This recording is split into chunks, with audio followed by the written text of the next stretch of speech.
बिस्मिल्लाहिर्रहमानिर्रहीम। अस्सलाम वालेकुम व्यूअर्स, आप देख रहे हैं मेरा यूट्यूब चैनल इनाम शेख के नाम से और मैं हूं टीवी एंकर इनाम शेख। आज सबसे इम्पोर्टेंट चीज़ जो आप देख रहे हैं, बॉर्डर के ऊपर चाइना और इंडिया कॉन्फ्लिक्ट, लद्दाख पे ये कॉन्फ्लिक्ट हुआ, चाइना और इंडिया के बॉर्डर पे कॉन्फ्लिक्ट हुआ है। इंडिया ने कोशिश की इंडियन सोल्जर्स ने कि वो ट्रेस पासिंग करें।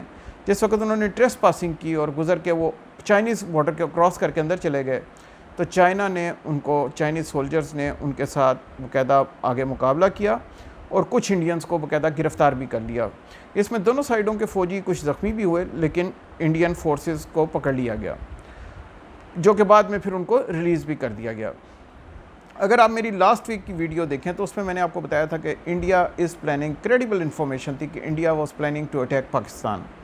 कहाँ से अटैक करना चाह रहा था हमें यह भी मालूम था, क्रेडिबल इन्फॉर्मेशन थी पाकिस्तान के पास कि इंडिया अटैक करना चाह रहा है। इंडिया के पूरे अज़ाइम उस वक़्त खाक में मिल गए, या फिर मैं ये कहूँगा कि इंडिया गॉट ए सरप्राइज़। जिस तरह उनको फरवरी लास्ट ईयर सरप्राइज़ मिला था 2019 में, इसी तरह इस दफ़ा भी इंडिया को सरप्राइज़ मिला है कि जब उनको लद्दाख के अंदर चाइनीज़ अटैक मिल गया।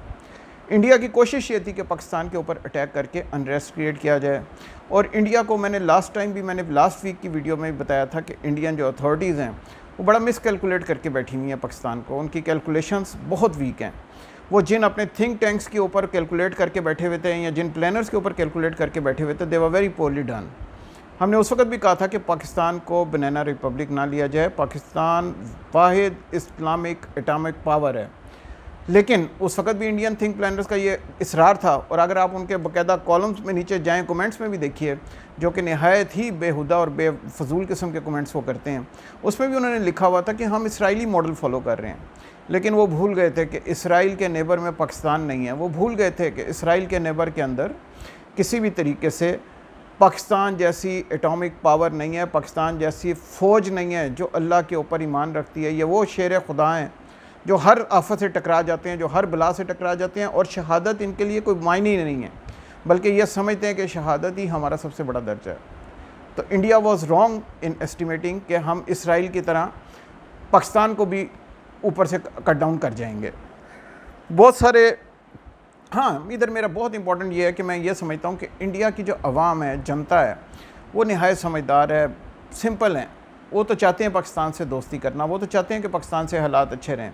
लेकिन जो इंडिया की हुकूमत है, जो बीजेपी की हुकूमत है, जो नरेंद्र मोदी की हुकूमत है, वो पाकिस्तान के बड़े अगेंस्ट हैं। वो चाहते हैं कि किसी तरह हिंदू तावा पूरी दुनिया के अंदर, इंडिया पाकिस्तान में हिंदू तावा फैल जाए, हिंदुज़म फैल जाए, हिंदुओं की डोमिनेशन आ जाए।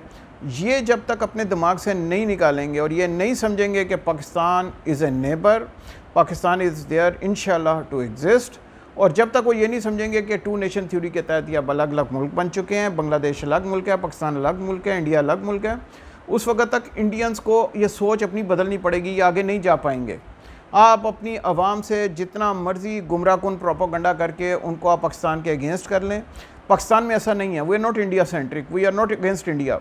हम इंडिया की आवाम को बहुत अच्छा समझते हैं, लेकिन आपकी हुकूमत वो गलत आपको गाइड कर रही है।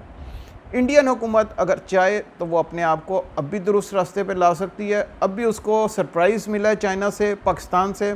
अभी बहुत सारी चीज़ें जो मैं इस वीडियो पे नहीं बता सकता, जो मैं नहीं बोल सकता, क्योंकि ऑब्वियसली कुछ प्लान्स इंडिया के हैं, कुछ प्लान्स पाकिस्तान के हैं, कुछ चीज़ें चल रही हैं। लेकिन इंडिया अगर अभी भी इस ताक में बैठा हुआ है कि वो पाकिस्तान पे अटैक कर लेगा, तो बेपनाह गलती पे है। अब इंडिया और चाइना कॉन्फ्लिक्ट के ऊपर आते हैं कि इसका क्या अंजाम होगा। Obviously India is not going to take on China.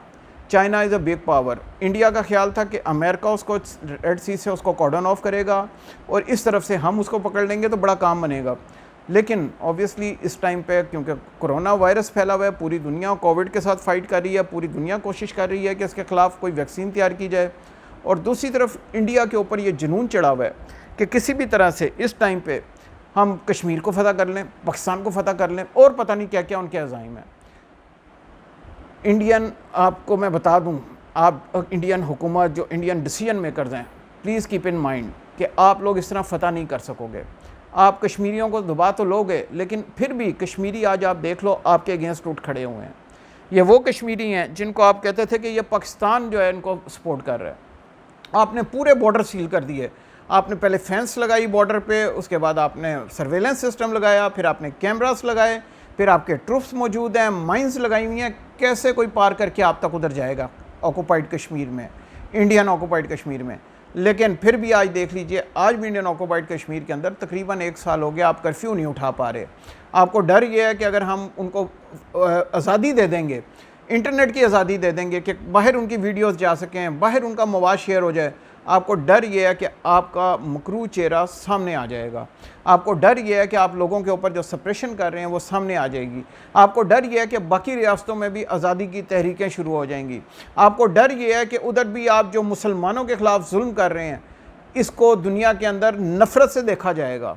और आपको डर ये भी है कि अगर हमने ये सारी चीज़ें कंटिन्यू रखी तो कहीं इंडिया के अपने टुकड़े ना हो जाएं।